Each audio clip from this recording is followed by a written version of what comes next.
Kita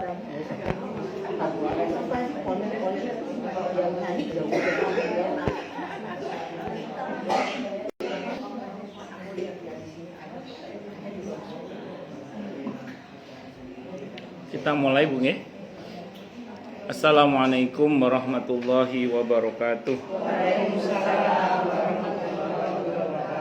Bismillahirrahmanirrahim. Alhamdulillahirabbil alamin. Wa bihi nasta'inu ala umurid dunya waddin. Wassalatu wassalamu ala asyrafil anbiya'i wal mursalin. Sayyidina wa habibina wa syafi'ina wa qurrati a'yunina wa maulana Muhammadin wa ala alihi wa ashabihi wa dzurriyyatihi ajma'in, amma ba'd. Asyhadu an la ilaha illallah wa asyhadu anna Muhammadar Rasulullah wa ufawwidu amri ilallah innallaha basirum bil ibad. Hasbiyallahu la ilaha illa huwa alaihi tawakkaltu wa huwa rabbul arsyil azim. Qala Allah ta'ala fi kitabihil karim hikayatan an nabiyillahi Musa alaihi salam. Rabbi syrah li sadri wa yassir li amri wahlul 'uqdatam min lisani yafqahu qawli. Para asatidah, para ibu-ibu sekalian, hafidhani wa hafidhakunallah, bil khusus sahibatul bait Ibu Viva, sama sahibul hajatnya siapa lagi? Oh, Bu Tutu, Bu Jenderal kali, Bu Eri. Bu Eri kan ya? Oh, Bobi juga. Semoga beliau berlima apa berempat tadi?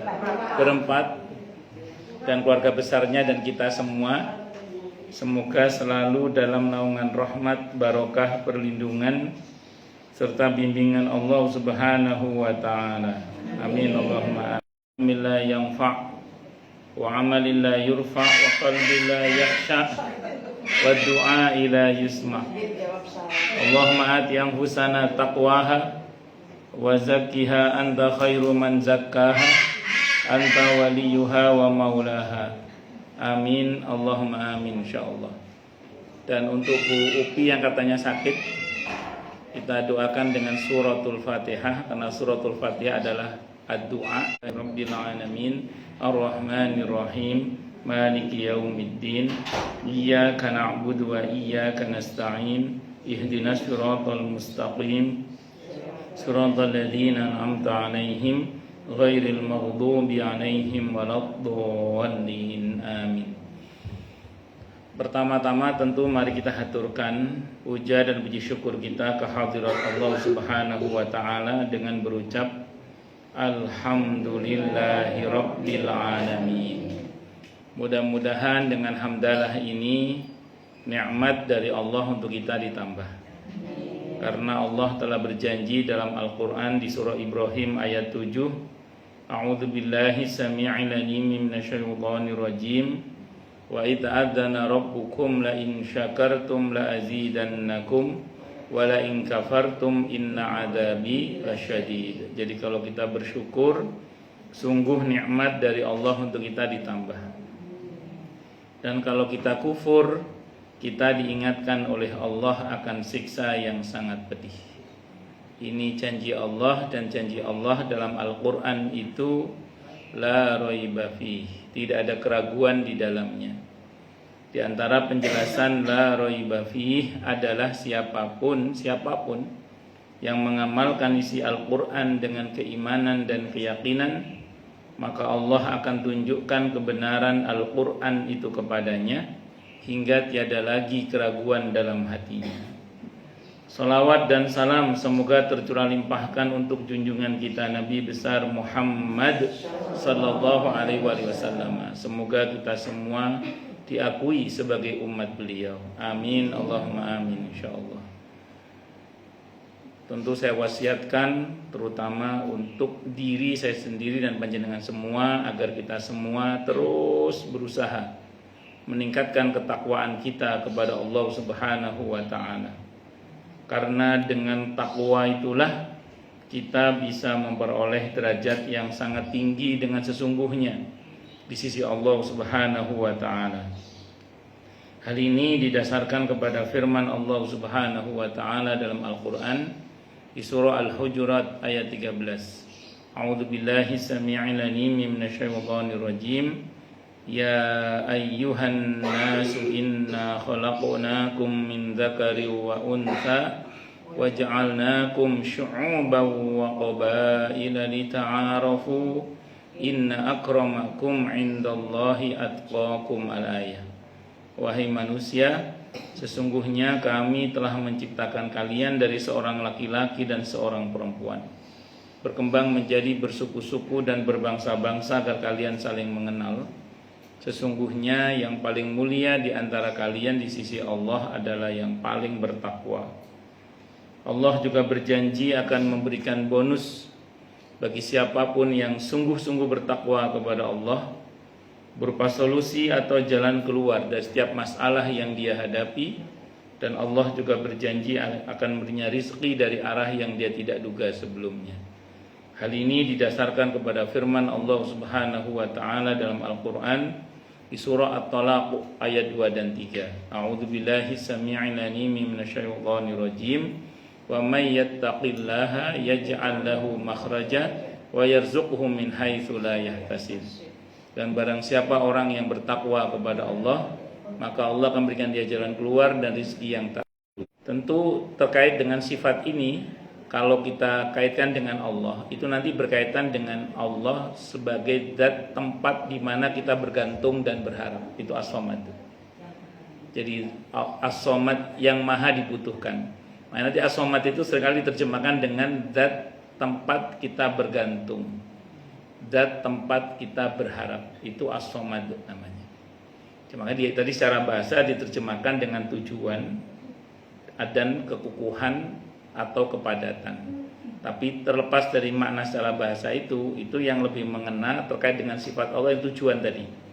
Karenanya kemudian kita bergantung dan berharap hanya kepada Allah. Makanya dalam surah Al-Ikhlas dikatakan Allahus Samad. Allah sebagai zat tempat kita bergantung. Jadi Allah sebagai zat tempat kita bergantung, berharap, bersandar hanya kepada Allah.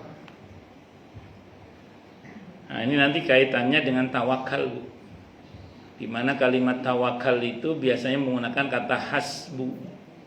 Hasbunallah wa ni'mal wakil. Cukup bagi kami Allah, tempat sebaik-baik kami berserah diri atau pasrah. Terus atau hasbiyallahu la ilaha illa huwa alaihi tawakkaltu wa huwa rabbul arsyil azim. Itu juga kalimat tawakal.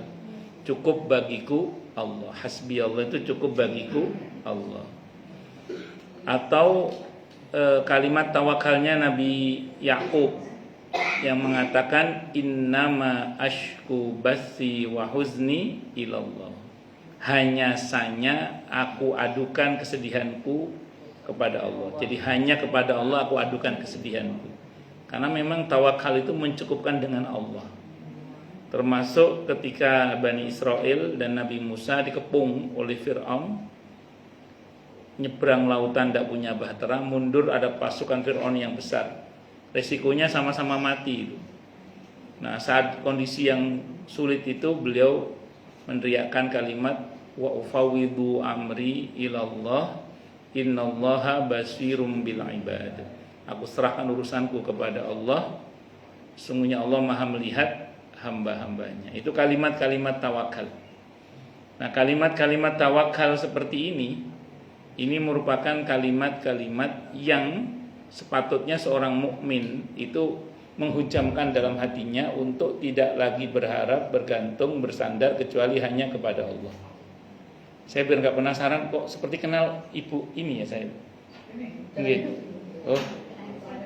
Oh iya pantas kok seperti kenal gitu. Iya. Mantu ya, mantu bukan? Apa? Oh, anak. Oh. Yang di Dubai bukan? Oh iya, kan ada foto-fotonya kalau di Butawi kan ada foto. Iya. Alhamdulillah. Nggih. Daripada saya penasaran saya tanya aja. Nggih. Putrinya Bu Taufiq, Masya Allah. Baik, saya ulang lagi ya. Jadi singkat kata singkat cerita, kalau kita bicara tentang masalah ini, maka saya ulang, hendaklah seorang muslim itu tadi tidak berharap dan bergantung dan bersandar kecuali hanya kepada Allah. Itu i'tiqad. Nah, bahwa kemudian kita berproses, itu silahkan bagian dari ketaatan kita kepada Allah untuk berusaha namanya. Tapi totalitas itu hati itu hanya kepada Allah. Jadi kalau disederhanakan kira-kira gini, ya Allah, hamba adukan segalanya, semuanya hanya kepadamu. Terus setelah itu kita baru berproses sebagai bentuk ketaatan kita kepada Allah untuk berusaha. Contoh ya, misalnya ibu sakit. Ibu terima ketentuan Allah terkait dengan sakit itu dengan sabar. Terus ibu serahkan semuanya kepada Allah. Setelah itu berproses, datang ke dokter atau ke ahlinya atau konsultasi dengan ahlinya dan macam-macam. Jadi jangan berharap kepada dokter, jangan berharap kepada obat, berharapnya tetap hanya kepada Allah. Tapi bahwa kita berobat, kita datang ke dokter itu sebagai bentuk proses yang namanya usaha, dan itu bagian dari ketaatan kita kepada Allah. Rizki juga sama, kita berharap rizki hanya kepada Allah. Berharap rezeki hanya kepada Allah. Jangan pada selain Allah, jangan pada suami, jangan pada perusahaan, jangan kepada nasabah, jangan kepada pelanggan kita, jangan. Jadi berharaplah rezeki hanya kepada Allah. Bahwa kemudian kita berproses bagaimana caranya supaya dagangan kita laku, itu persoalan lain. Bahwa bagaimana kita supaya berprestasi di kantor dan dapat hadiah dari perusahaan, itu persoalan lain. Jadi proses itu tetap harus dijalani, namanya sunnatullah. Nah, sebenarnya tawakal ini bagian dari mengundang apa yang namanya masyiatullah.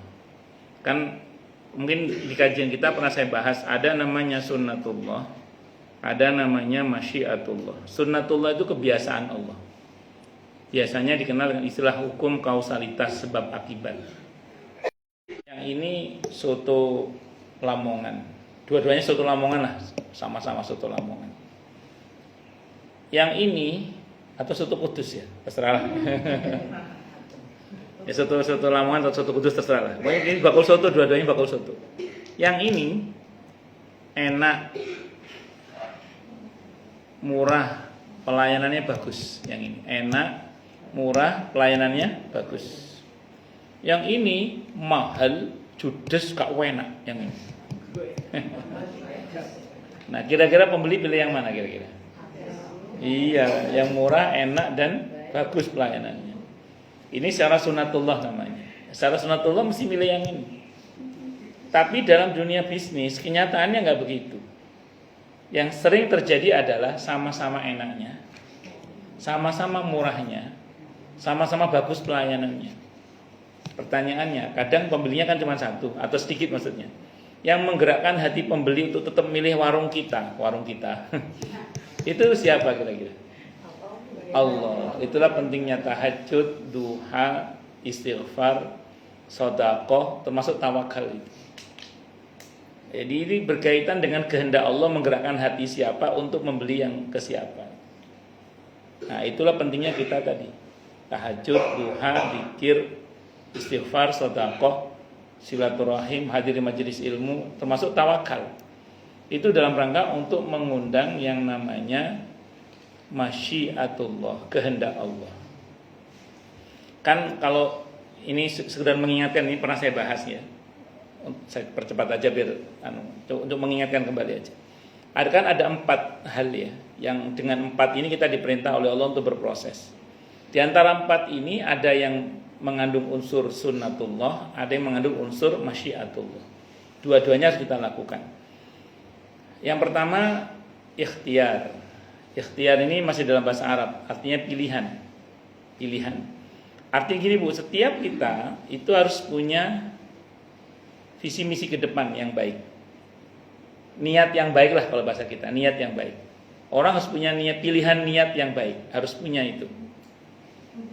Orang kalau punya niat yang baik, insya Allah dia akan dekat dengan pertolongan Allah. Kenapa? Karena orang kalau punya niat yang baik, hadisnya muttafaqun alaih Bukhari Muslim, baru niat saja itu sudah diberi pahala oleh Allah, seperti kebaikan itu sudah dikerjakan. Nah, pahala itu rahmat Allah. Nah, berarti orang yang punya niat yang baik itu telah mengundang perhatian Allah dengan rahmatnya. Jadi saya ulang, orang yang punya niat yang baik berarti telah mengundang perhatian Allah dengan rahmatnya. Berarti orang ini potensial ditolong oleh Allah. Satu, miliki niat yang baik. Maka ibu-ibu ini menyekolahkan anak, buka usaha, apapun itu usahakan dalam hati niatkan niat yang baik. Niat yang baik itu diantaranya kalau target utamanya mencari ridho Allah, menggembirakan Rasulullah Muhammad SAW. Itu kata para ulama. Jadi diantara niat yang baik itu adalah ya tadi, saya bekerja ini niatnya untuk mencari ridho Allah, untuk menggembirakan Rasulullah Muhammad SAW. Karena Allah senang kalau usaha hambanya itu mau berusaha misalnya gitu ya. Terus Rasulullah juga senang kalau umatnya itu mau berusaha misalnya. Jadi tentu dengan cara-cara yang Allah ridhoi, karena tujuan kita adalah ridho Allah tadi itu. Jadi untuk menggembirakan, untuk mencari ridho Allah, untuk menggembirakan Rasulullah Muhammad Sallallahu Alaihi Wasallam. Itu kalau jenengan bingung mau niat baiknya bagaimana misalnya gitu, ya itu aja paling enggak. Nah terus kemudian yang kedua, sa'yun usaha. Sa'yun usaha, sa'i itu loh. Diambil dari kata sa'i, sa'yun itu usaha. Diambil dari perbuatan Siti Hajar alaihissalam saat beliau bersa'i itu. Ini saya sering ceritakan di sini bagaimana Siti Hajar itu atas perintah Allah diletakkan di satu lembah yang disebut dengan Bakkah. Bakkah dari kata buka artinya nangis. Karena siapapun yang tinggal di situ pasti nangis karena padang berbatu. Nah, sesuai dengan namanya, Nabi Ismail nangis.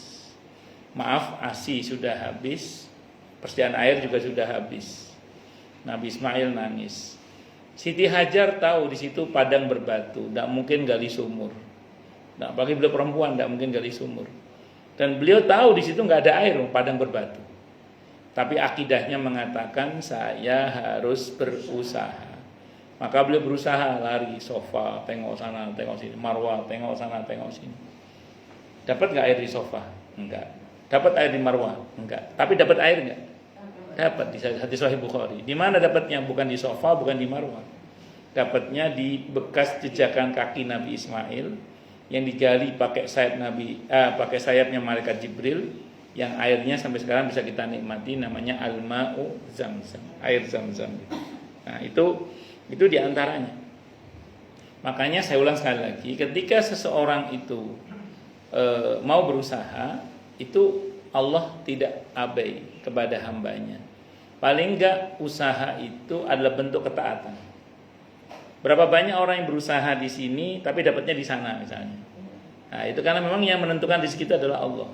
Tapi kita semua berproses secara sunatullah, karena itu perintah gitu.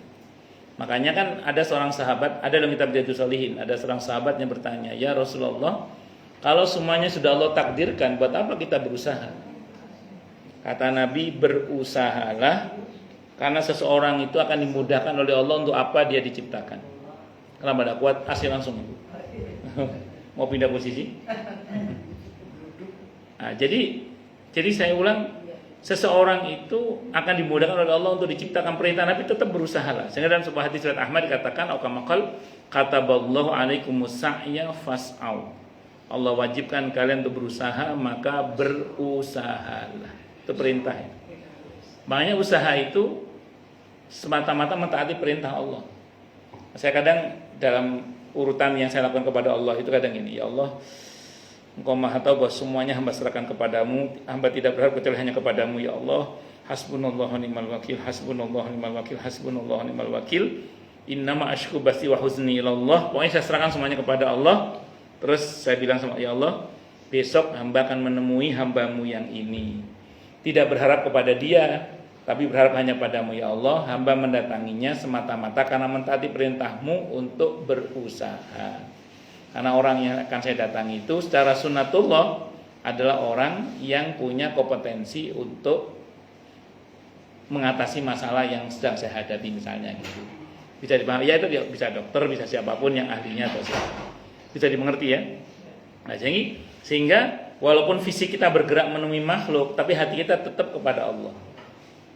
Saya ulang, walaupun fisik kita bergerak menemui makhluk sebagai bentuk ketaatan tadi, sunatullah tadi, usaha namanya, tapi hati kita tetap kepada Allah, hanya kepada Allah. Jangan kepada selain Allah. Itu seperti itu.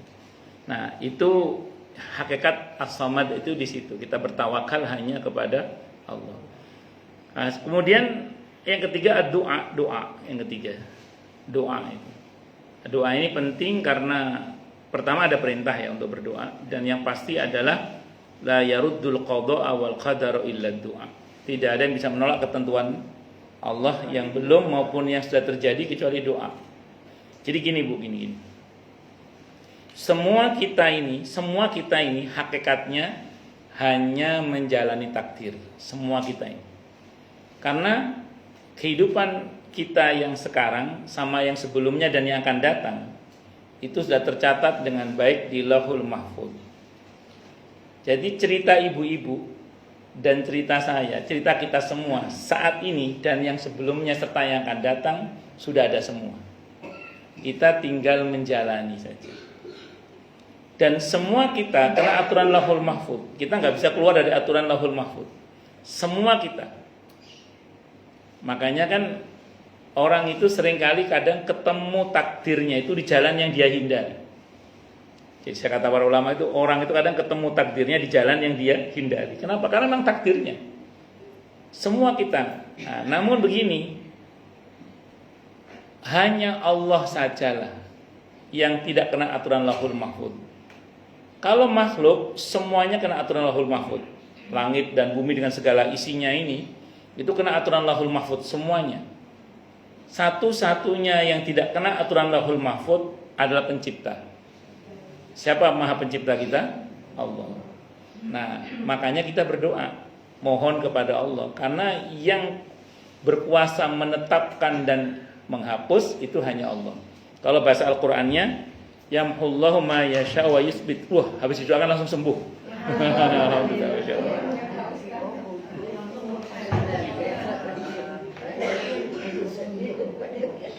Ya, karena Allah itu punya kuasa untuk yamhullahu ma yasha wa yusbit. Saya baca dulu ayatnya. Ini ada di surah Ar-Ra'd ayat 39 itu. Ar-Ra'du surah ke-13 ayat 39. Di situ ada ayat yang berbunyi yamhullahu ma yasha wa yusbit. Ya, itu.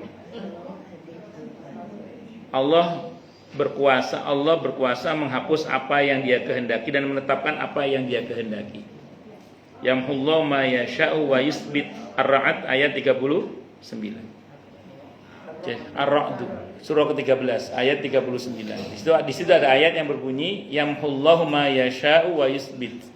Allah berkuasa menghapus dan menetapkan apapun yang Allah kehendaki.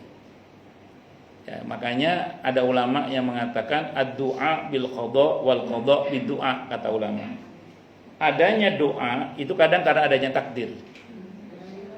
Adanya takdir itu kadang karena adanya doa. Itu kata para ulama itu. Ad-du'a bil qada wal qada bid du'a. Adanya doa kadang karena adanya takdir. Adanya takdir kadang karena adanya doa. Jadi kalau mau sederhanakan gini, kalau ibu-ibu, saya termasuk saya, kalau ibu-ibu dan ibu-ibu dan saya pengen tahu bagaimana takdir kita ke depannya, itu kita lihat dari doa kita sekarang aja apa. Kalau ibu-ibu selama ini doanya cuma dunia tok, nggak ada akhiratnya, ya udah alamat suram akhiratnya gitu aja. Tapi kalau hari ini dan sebelum-sebelumnya dan seterusnya, insya Allah doa kita selalu paling nggak Robbana atina fid dunya hasanah wa fil akhirati hasanah wa qina azabannar. Ya kira-kira itulah takdir kita. Semoga ya, amin insyaallah. Iya, itu. Karena itu bocoran takdir. Karena bisa jadi doa itu karena adanya takdir. Atau adanya takdir itu karena adanya doa. Tadinya nggak ada catatannya. Karena kita terus berdoa, tahu-tahu ada catatannya dengan izin Allah. Tadinya nggak ada catatannya di Lauhul Mahfuz. Kan tadi yamhullahu ma yasha' wa yusbit. Allah berkuasa menghapus dan menetapkan apapun yang Allah kehendaki. Ya Allah berkuasa merubah Lauhul Mahfuz. Yang kena aturan Lauhul Mahfuz dan yang kita tidak bisa merubahnya adalah kita makhluk. Kalau Allah berkuasa. Makanya dengan doa itu diharapkan tadi, yang tadinya mungkin tidak ada catatannya menjadi ada catatannya dengan kehendak Allah Subhanahu wa taala. Ini contoh ya, misalnya. Ada seseorang yang di Lauhul Mahfuz itu enggak ada catatannya dia berhaji. Enggak ada. Jadi dia enggak ada catatan berhaji, itu tidak ada. Cuman dia selalu berdoa sama Allah, semoga saya bisa haji, bisa haji, bisa haji, bisa haji. Terus. Dia doa terus. Dan ada usaha nabung, walaupun cuma 2.000 US dollar per hari misalnya. Amin. Sehingga yang tadinya tidak ada catatan takdirnya itu bisa menjadi ada catatan takdirnya. Itu kata para ulama bisa begitu. Itu makna hadis Nabi riwayat At-Tirmidzi tadi. La yaruddul qada'a wal qadara illa du'a. Tidak ada yang bisa menolak ketentuan Allah yang belum dan yang sudah terjadi kecuali doa. Kalau yang belum terjadi kita tidak tahu lah, yang belum terjadi. Kalau yang sudah terjadi, yang dicontohkan dalam Al-Quran ada nggak? Allah rubah dengan doa itu. Kalau kata para ulama ada. Antara lain misalnya kisah Nabi Zakaria alaihissalam. Nabi Zakaria alaihissalam itu mohon kepada Allah keturunan. Awalnya doanya Rabbi la tadharni farda wa anta khairul warisin. Itu sampai istrinya menopause. Nah, beliau sempat berhenti. Ya, secara sunatullah sudah menopause kan ya gitu. Kalau menurut di kisahnya itu Nabi Zakaria sempat berhenti. Tidak lagi berdoa. Ya realistis saja lah. Secara sunatullah enggak mungkin. Sampai suatu saat Allah ingatkan beliau dengan satu kejadian ketika Siti Maryam kelupaan, beliau lupa nggak nganter makanan. Padahal yang pegang kunci mihrabnya Siti Maryam yang berlapis-lapis pengamanannya itu adalah Nabi Zakaria saja. Hari itu beliau lupa nggak nganter makanan. Ketabalan beliau itu, ketabalan itu apa ketabalan itu apa? Iya, agak tergesa-gesa gitu loh. Tergopoh-gopoh, waduh. Ponakanku durung mangan iki piye iki kalau bahasa kita. Dilihatnya enggak gitu-gitu amat, cuman kira-kira begitu. Ini modifikasi. Imam riwayat. Maka beliau bergegas menemui Siti Maryam, ternyata sudah ada makanan, anna laki hada. Iki tekon nduk manganan ini kok anna laki hada. Tekon dari mana ini? Oh, ini dari sisi Allah dan Allah berkuasa memberikan rezeki kepada hambanya dari arah yang tidak diduga-duga. Nah, terus kemudian disitulah Nabi Zakaria tersentak. Kemudian berdoa kembali. Di tempat itu juga, di tempatnya Siti Maryam. Beliau berdoa, doanya apa? Rabbi habli min ladunka dzurriyyatan thayyibah innaka sami'ud du'a. Dan Allah kabulkan doanya itu justru di saat istrinya sudah menopause. Nah, kalau bahasa Al-Qur'annya wa aslahna lahu zaujah. Dan kami perbaiki keadaan istrinya. Ada yang mengatakan rahimnya dikembalikan kuat sehingga kemudian bisa hamil. Ada yang mengatakan, apa ini pendapat ya, ada yang mengatakan istrinya dikembalikan muda kembali seperti 17 tahun atau berapa gitu. Jadi ibu-ibu kalau ingin kembali muda, suaminya suruh berdoa.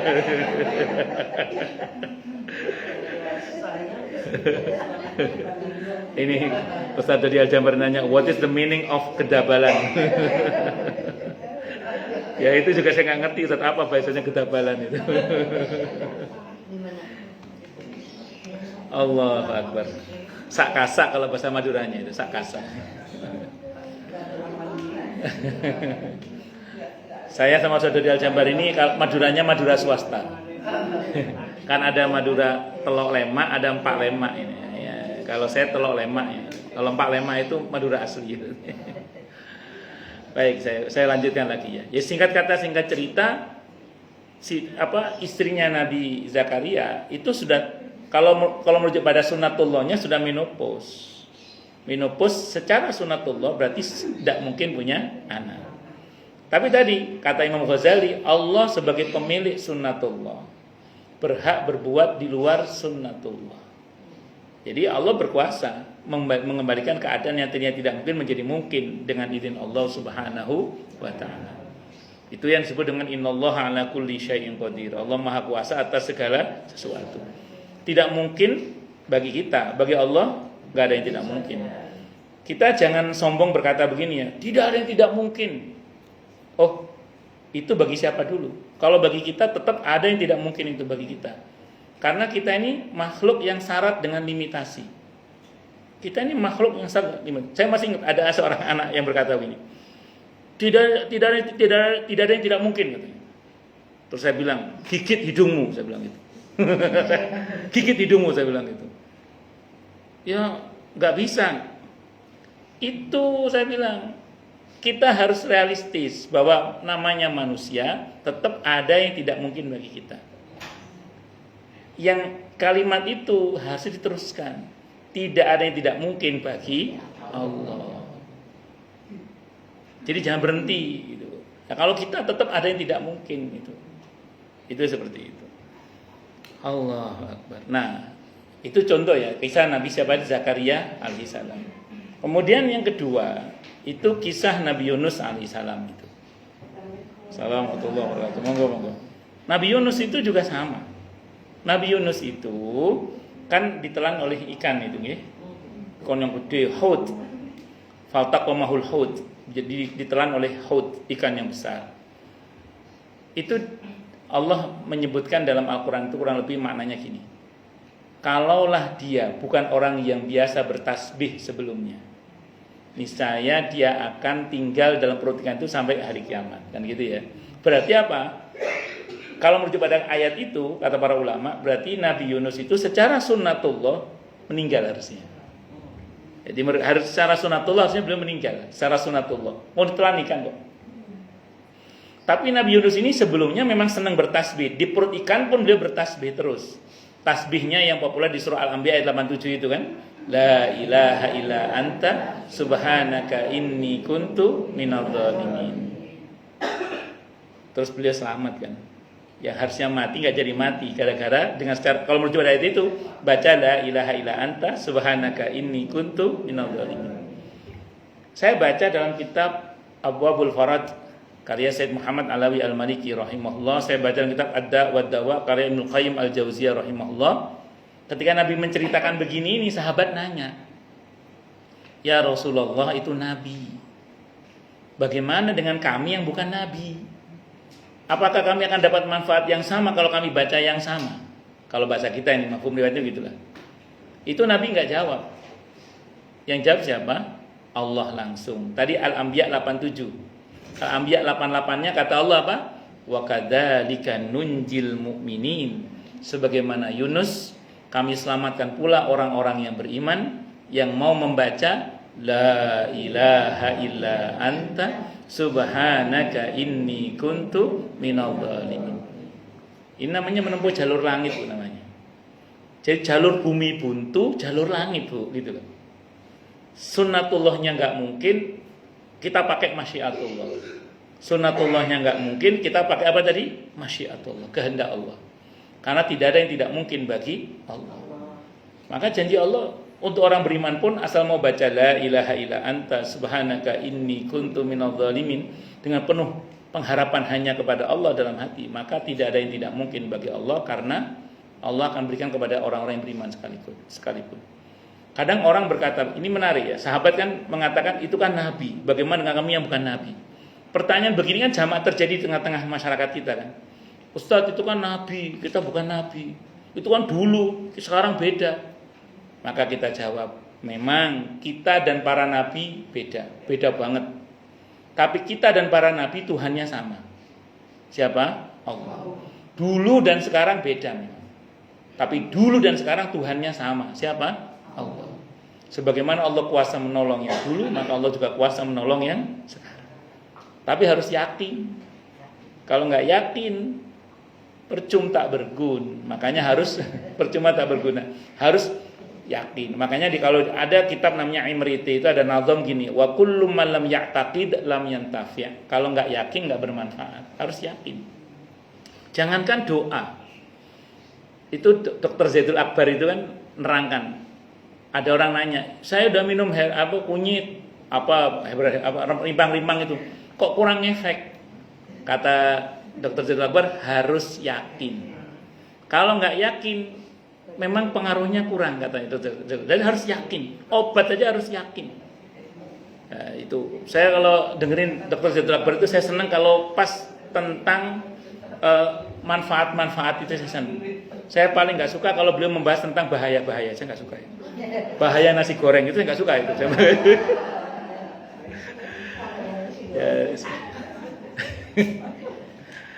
Ya sejak beliau nerangkan tentang bahaya nasi goreng itu saya tinggalkan beliau. Guyon. Balik. Harus yakin tapi ya, harus yakin. Nah, ada sebagian kiai yang berseloroh. Makanya kalau ingin gak mati-mati itu perbanyak baca la ilaha illa anta subhanaka inni kuntu minadz dzalimin. Tapi diteruskan sama kiai itu. Tapi biasanya kalau udah waktunya mati lupa baca biasanya. Karena ada perawi hadis, salah satu putra Sayyidina Utsman bin Affan radhiyallahu anhu. Ini perawi hadis yang dipakai Imam Bukhari. Namanya Aban bin Utsman radhiyallahu anhu. Beliau ini nun sewu ya, satu saat mengalami kejadian lumpuh separuh beliau itu. Lumpuh separuh. Satu saat beliau itu menerangkan sebuah hadis ada dalam Sahih Bukhari. Nah, hadisnya sahih tentang keutamaan membaca Bismillahilladzi la yadurru ma'asmihi syai'un fil ardi wala fis samai wa huwas samiul alim. Yang dijanjikan oleh Nabi dalam hadis itu, siapa yang baca di waktu pagi maka sampai dengan petang dia dijamin selamat. Kalau dibaca di waktu petang hari sampai pagi dijamin selamat. Nah kan gurunya kan lagi lumpuh separuh kan. Ditanya oleh muridnya, "Syekh, apakah hadis ini sahih?" Kata muridnya. Kata gurunya sahih. Rupanya muridnya agak dapat muridnya. Diteruskan pertanyaan. "Syekh, kalau hadis ini sahih, kenapa sampean panjenengan kok lumpuh separuh, Syekh?" Kan agak-agak muridnya ini. Kata syekhnya gini, "Demi Allah, hadis ini sahih," kata beliau. Di hari di mana saya kena lumpuh separuh itu, kata beliau, di hari itu saya lupa membaca Bismillahilladzi la yadurru ma'asmihi syai'un fil ardi wala fis samai wa huwas samiul alim. Jadi usahakan jangan tinggal itu, tapi harus yakin tapi. Nah, tadi berbanyak apa Bu? Baca la ilaha illa anta subhanaka inni kuntu minadz dzalimin. Nah, saya dulu punya kiai, Allah yarham, Kiai Haji Hasan Abdul Wafi rahimahullah, itu beliau cerita ke para santri saat itu. Santri punya masalah apa saja, perbanyak baca la ilaha illa anta subhanaka inni kuntu minadz dzalimin. Allah. Itu yang pertama. Yang ketiga itu doa tadi ya. Dari la yarudul qada wal qadar illa doa. Dan doa ini bagian dari ketaatan kita kepada Allah. Dan doa itu bukan meregulasi Allah. Doa itu jangan ngatur Allah. Doa itu ngemis kepada Allah. Doa itu bukan memberitahu Allah, karena Allah Maha tahu. Doa itu bincang mesra kita dengan Allah. Jadi saya ulang, doa itu bukan mengatur Allah. Maka mental kita jangan mental mengatur, jangan meregulasi Allah, jangan. Ya, tapi ngemis. Kalau sama Allah itu ngemis. Satu. Yang kedua itu doa itu bukan memberitahu Allah. Doa itu bincang mesra kita dengan Allah. Dan doa itu sampaikan harapan-harapan kita. Kalau kata para ulama dalam sebuah syairnya mengatakan, qad kafani ilmu rabbi min su'ali wa ikhtiyari fa du'ai wa ibtihali syahidul li biftiqari, kata ulama. Saya tahu tanpa saya berdoa pun Allah tahu kebutuhan saya. Tapi sengaja saya tetap berdoa kepada Allah untuk menunjukkan betapa saya ini butuh kepada Allah. Jadi doa itu jangkar untuk menyadarkan kita betapa kita ini hamba yang selalu butuh kepada Allah. Nah, makanya jangan pernah kita ini ngatur-ngatur Allah. Tidak usah memberitahu Allah karena Allah sudah Maha tahu, tapi doa itu adalah bincang mesra kita dengan Allah. Soal ijabah, yang penting kita tidak berburuk sangka kepada Allah bahwa doa kita tidak dikabulkan, kita masih ada harapan. Tapi kalau kita udah mengatakan kayaknya doaku ngos nggak akan dikabulkan, ya udah masalah. Udah. Tapi kalau kita masih ada harapan baik, tidak usah khawatir. Insya Allah masih ada harapan. Ngaten nggih? Nah, itu diantaranya. Terus itu doanya terakhir tawakal. Ini bab kita dari ini. Berserah diri hanya kepada Allah. Janji Allah, wa may yatawakkal 'alallahi fahuwa hasbuh.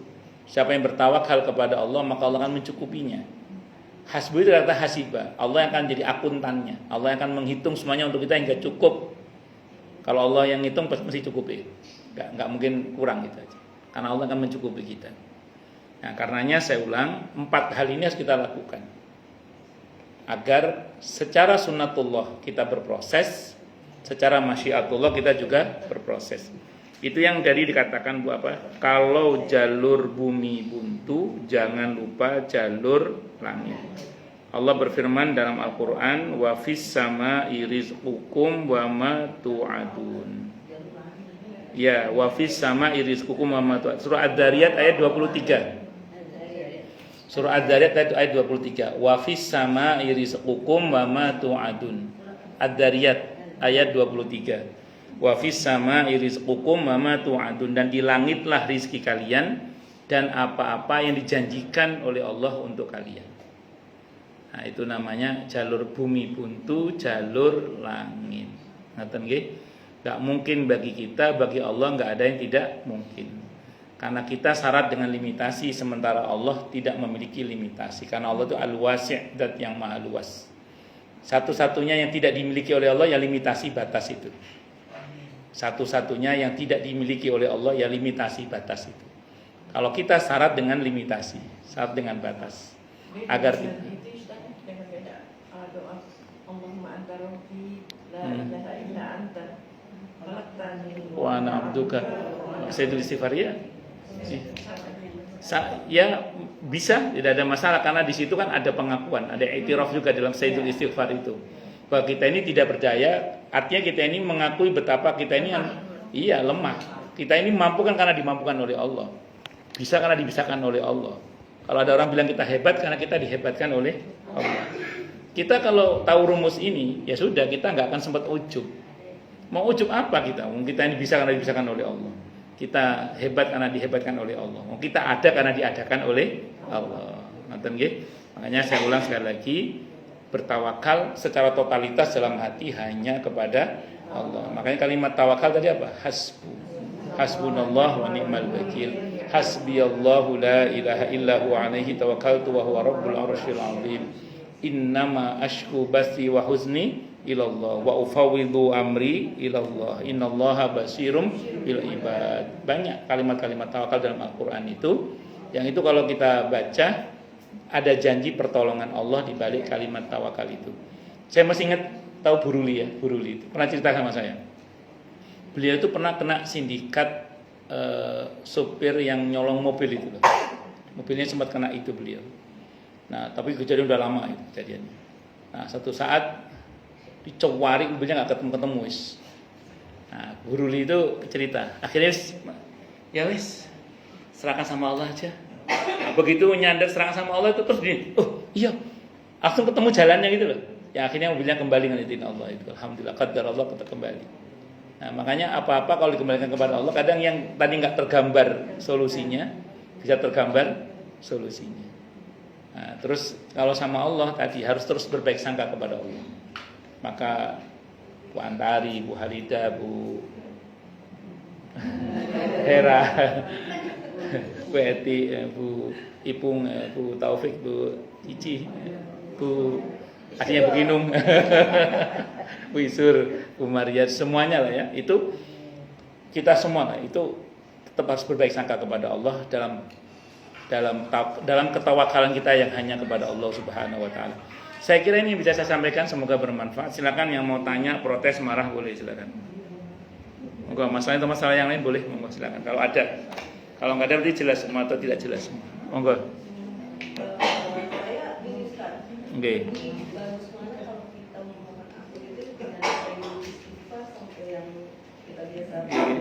Nggih.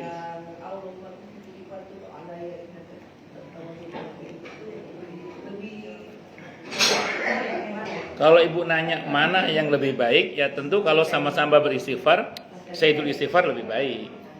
Kan seperti itu. Ya Allah maghfirli warhamni wa tub alayya itu juga bagus, tidak ada masalah. Cuman kalau kita mau baca yang Sayyidul Istighfar tentu lebih baik. Namanya juga tuannya istighfar. Kalau ibu harus pilih ya. Tapi saran saya itu memandang aneka zikir dari Nabi itu semacam bulatan. Jadi saya tak hendak mengatakan karena zikir la ilaha illallah lebih utama, udah kita zikirin ini aja, enggak. Kalau bagi saya itu zikir dari Nabi itu adalah bulatan. Ya semuanya mesti kita rasakan. Jadi ada masa di mana kita memang harus zikir sesuai dengan ketentuan yang ada waktunya misalnya. Kayak ini kan waktu zikir petang misalnya ya. Terus ada orang nanya, lebih utama mana baca Al-Quran atau zikir pagi dan petang? Begini, Al-Quran lebih utama pasti. Tapi di waktu ini yang paling utama mencocoki apa yang diperintahkan oleh Nabi. Itu kata para ulama itu gitu. Jadi mencocoki apa yang Nabi perintahkan itu lebih diutamakan. Saya kira itu wallahu a'lam bishawab. Ada riwayatnya mengatakan bahwa kalau kita sholat Iya, 100 kali itu. Iya, iya betul, tidak salah. Hadisnya Bukhari itu. gitu ya. Iya, itu bagus. Jadi mungkin saat-saat yang Nah, itu maksud saya. Kalau kita bicara hierarkinya itu tentu Sayyidul Istighfar lebih utama. Tapi kalau ibu baca setelah sholat duha tentu yang lebih utama yang itu tadi itu. Saya kira itu Allah a'lam bishawab.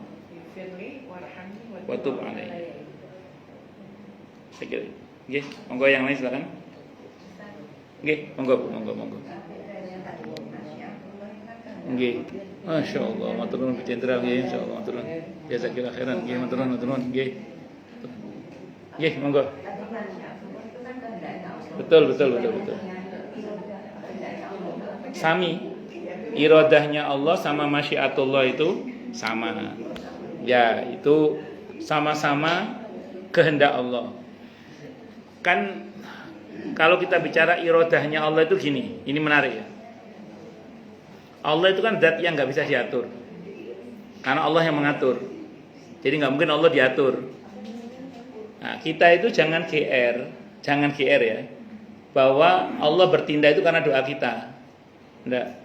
Allah bertindak karena Allah memang mau, bukan karena doa kita, bukan. Allah nolong kita, ini kalau kita ngomong akidah ya, dari sisi iradah Allah tadi itu. Allah nolong kita, itu bukan karena kita sedekah, bukan karena kita zikir bismillahirrahmanirrahim tadi, bukan. Karena Allah mau gitu aja. Nah, wis. Jadi Allah bertindak menurut maunya, bukan karena maunya makhluk, tapi karena maunya Allah sendiri. Kita tidak bisa ngatur Allah dalam masalah ini. Tapi mau saya teruskan. Ini sekarang sisi kitanya kepada Allah.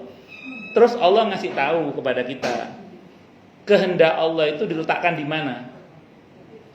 Untuk rizki Allah letakkan kehendaknya di silaturahim, di sedekah, di istighfar.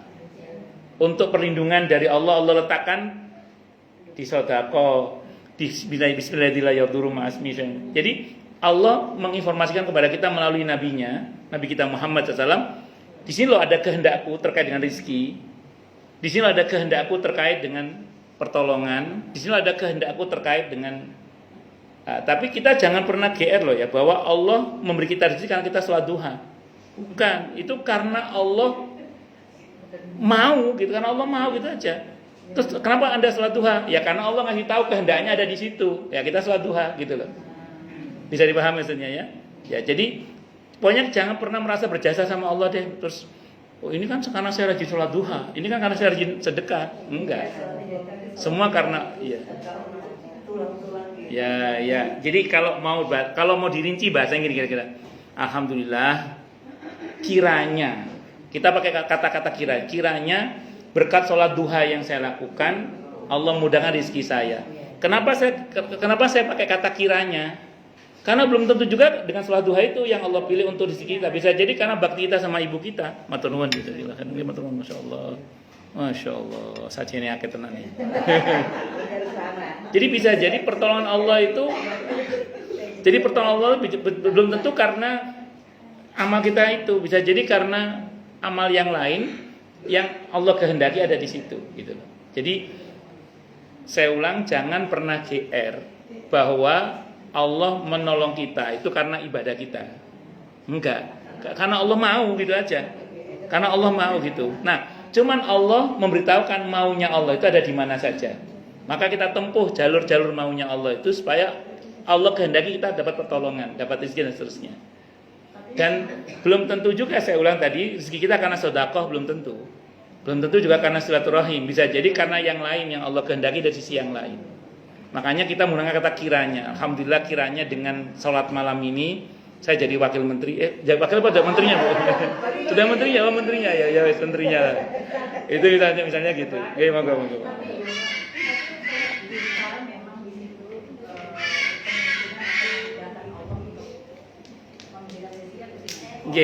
Ada nanti kalau berkesempatan baca dalam fikih sunnah saya sabik ya. Dalam fikih sunnah saya sabik itu bab tentang sholat duha. Bab tentang sholat duha. Suatu saat Nabi itu pulang perang. Cepat sekali dan dapat rampasan perang yang banyak. Ada sahabat yang terpukau dengan prestasi itu. Kata Nabi, mau nggak yang lebih cepat dari ini dan lebih banyak lagi? Mau ya Rasulullah. Wudhu dari rumah, sholat duha di masjid 2 rakaat. Wudhu dari rumah, sholat duha di masjid 2 rakaat. Ya, itu ada nanti, silakan dibaca dalam fikih sunnah saya sabik, bab tentang sholat duha. Jadi daya tarik rizkinya cepat sekali kata Nabi Al-Kamakol dalam hadis itu, asal wudhunya di rumah, sholat duhanya di masjid. Itu satu dulu. Di situ sebutkan juga untuk yang jalbur rizki itu yang 4 rakaat. Kalau di rumah kita enggak di masjid, misalnya di rumah 4 rakaat itu yang menarik rizki. Ya, jadi duha yang 4 rakaat itu yang menarik rizki.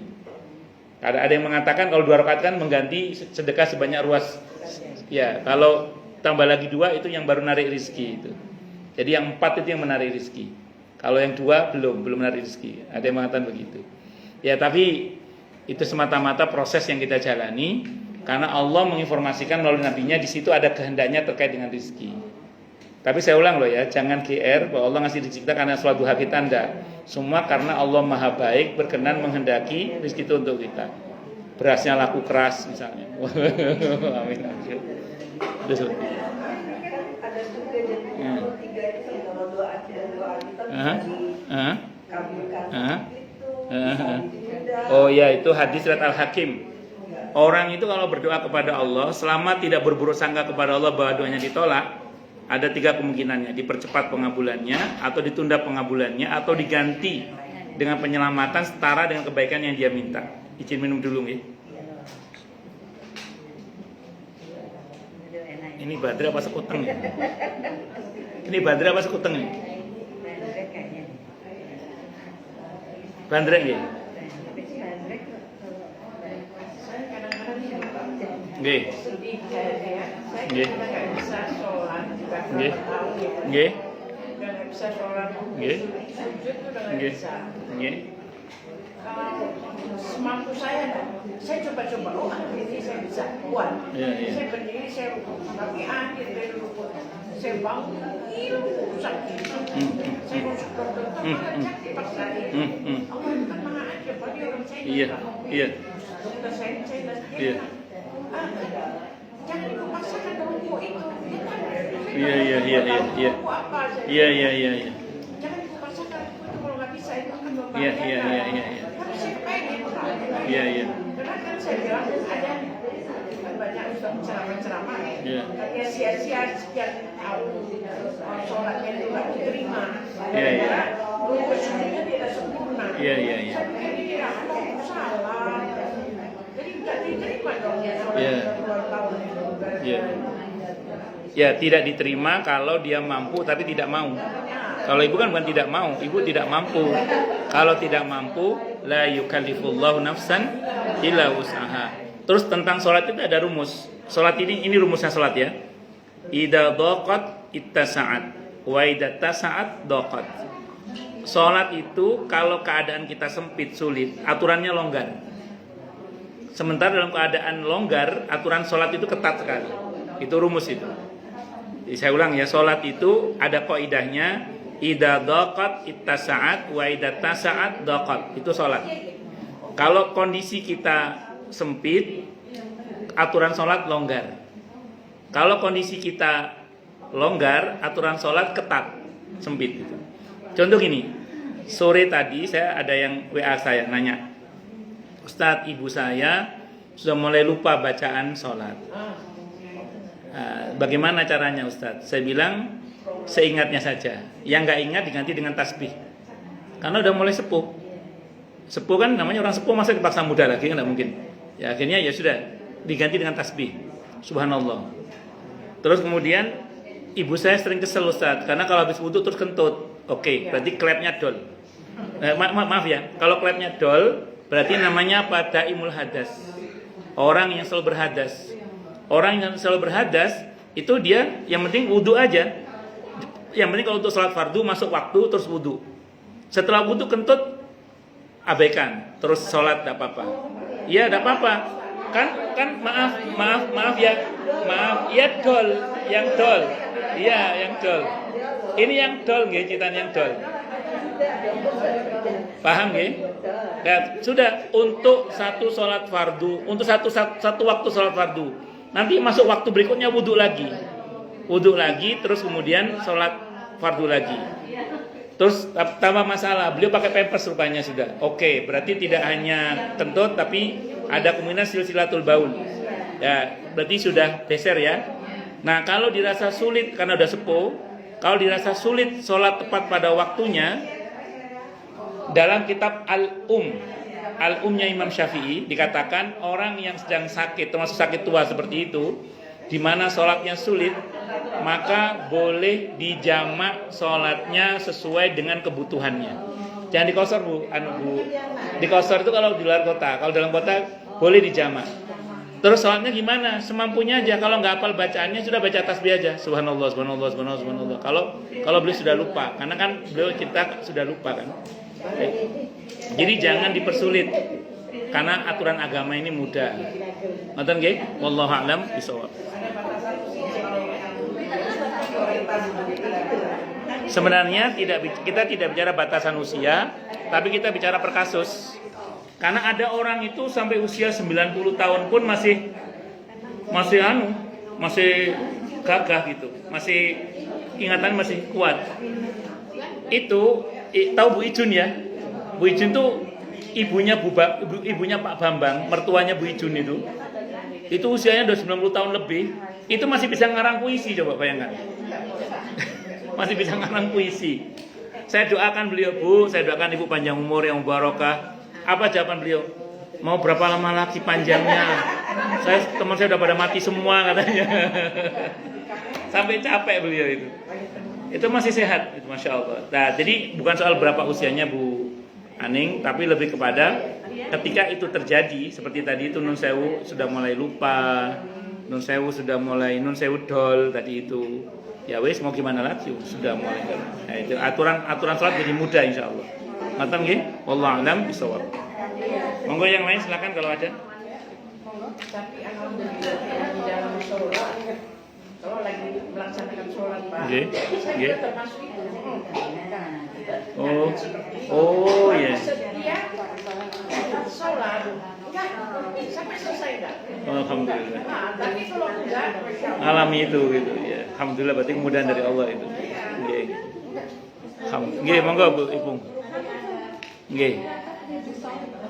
Nggih, monggo. Kalau sudah nggak hafal bacaan sholat, maka dibaca yang seingatnya saja. Kalau sudah lupa semua, tasbih saja. Di fikih sunnah saya sabik itu ada orang yang sowan kepada Nabi, nggak hafal-hafal bacaan sholat. Karena memang ada model orang itu kan hafal 2, lupa 1, hafal 1, lupa semua kan ada itu. Nggak hafal-hafal. Di fakta kan ada begitu ya. Apalagi udah sepuh ini. Maka oleh Nabi diajarkan udah baca tasbih aja. Jadi misalnya berdiri baca tasbih aja subhanallah subhanallah subhanallah, nanti itu subhanallah subhanallah. Udah subhanallah aja semuanya sampai salam. Karena dia sudah enggak hafal, kecuali yang hafal. Ya, yang hafal baru dibaca. Itu seperti itu. Wallahu a'lam bishawab. Kalau yang non sewu tadi yang berkaitan dengan kentut tadi itu, udah wudu aja. Wudu, yang penting udah masuk waktu sholat, kita wudu, terus sholat, kentut teruskan sholat apa-apa. Karena udah dol, non sewu, udah dol, nggih, udah sepuh, nggih, udah dol. Itu. Saya kira nonton nggih, wallahu a'lam. Nanti masuk waktu sholat fardu berikutnya wudu lagi. Cuman problemnya beliau berat karena pakai pampers, masa cebok terus. Nah, saya bilang tadi kalau karena beliau sepuh dan itu sulit cebok, karena kalau masih gagah kan masih bisa. Kalau sepuh kan agak sulit. Ya udah kalau sulit, kalau kita belajar kitab Al-Umnya Imam Syafi'i, boleh dijamak sholatnya sesuai dengan keperluannya. Sesuai keperluan itu begini maksudnya, bisa dijamak takhir, bisa dijamak takdim, sesuai dengan keperluannya maksudnya. Misalnya pas duhur lagi ada keperluan, dia harus periksa atau apa, sehingga tidak mungkin sholat di duhur, ditarik ke asar. Nah, itu sesuai dengan kebutuhannya saja. Agama ini mudah. Kalau untuk satu waktu nggak perlu diganti, kan jamak kan satu waktu walaupun 2 sholat, jadi nggak perlu diganti. Tapi nanti masuk waktu berikutnya cebok lagi. Itu pun kalau ada yang nyebokin, karena belum dulu kan udah sepuh kan. Kalau nggak ada yang nyebokin, udah sholat apa adanya sebisa-bisanya. Wallahu a'lam bishawab. Yang penting jangan tidak sholat, gitu aja. Kenapa?